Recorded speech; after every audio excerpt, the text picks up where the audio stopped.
আজকে আমরা যা শিখাবো প্রিয় শিক্ষার্থী বন্ধুরা, সেটা হচ্ছে হরকত। হরকত কাকে বলে?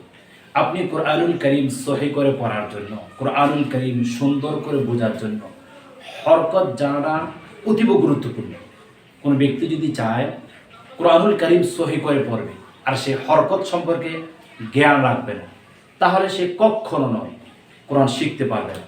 তাহলে যদি আপনি কোরআন যদি সহি করে শিখতে চান, কোরআন যদি সুন্দর করে আবৃত্তি যদি করতে চান, কোরআনকে যদি স্পষ্টভাবে যদি আপনি যদি পড়তে চান, তাহলে আপনার হরকত সম্পর্কে শতভাগ ধারণা থাকা অত্যাবশ্যক, আবশ্যকীয়।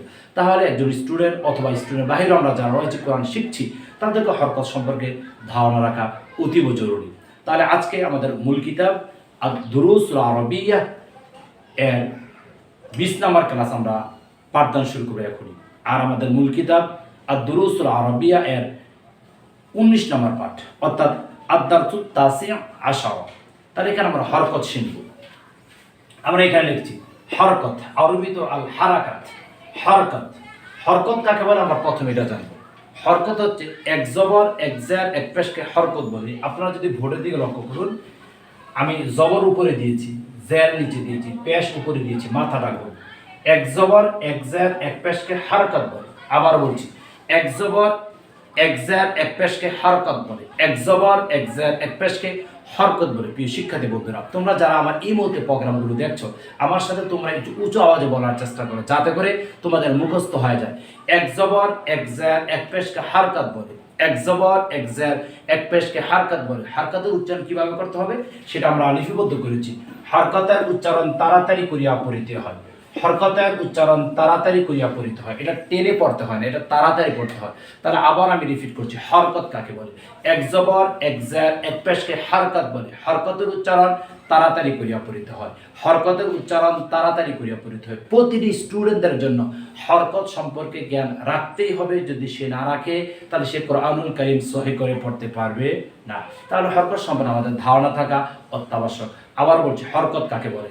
এক জবর এক জের এক পেশকে হরকত বলে। যদি আমরা ভোরের দিকে লক্ষ্য করি, এক জবর এক জের এক পেশকে হরকত বলে। এক জবর এক জের এক পেশকে হরকত বলে। আবার রিপিট করছি, এক জবর এক জের এক পেশকে হরকত বলে। হরকতের উচ্চারণ তাড়াতাড়ি করিয়া পড়িতে হয়।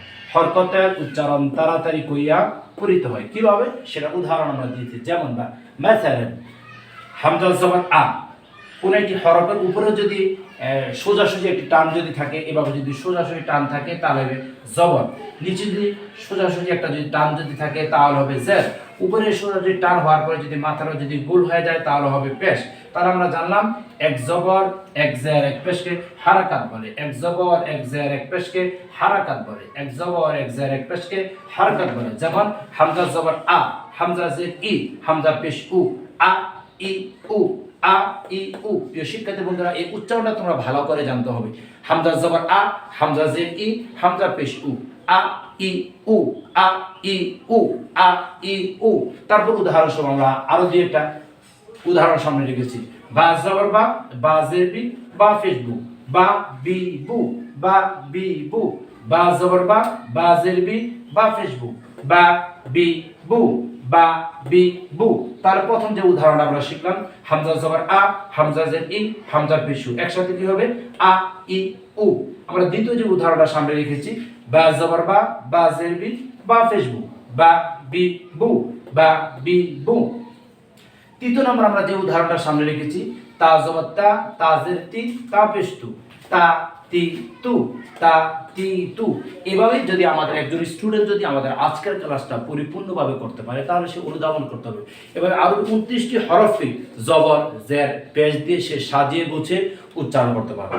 স্টুডেন্ট বাইরে তোমরা যারা রয়েছে বা আমরা যারা রয়েছি, তারা যদি চাই কোরআনুল কারীম সহি করে পড়ার জন্য, আজকের ক্লাসটা আপনার জন্য খুবই গুরুত্বপূর্ণ এটি ক্লাস হয়ে দাঁড়াবে। তাহলে আসুন আমরা কোরআনুল কারীম সহি করে পড়ার চেষ্টা করি, কোরআনুল কারীম শিখি, যাতে করে কোরআনুল কারীম পড়ার সময় সুন্দরভাবে কোরআনুল কারীম পাঠ করতে পারি। তার জন্য হরকত সম্পর্কে আপনার জ্ঞান রাখতেই হবে।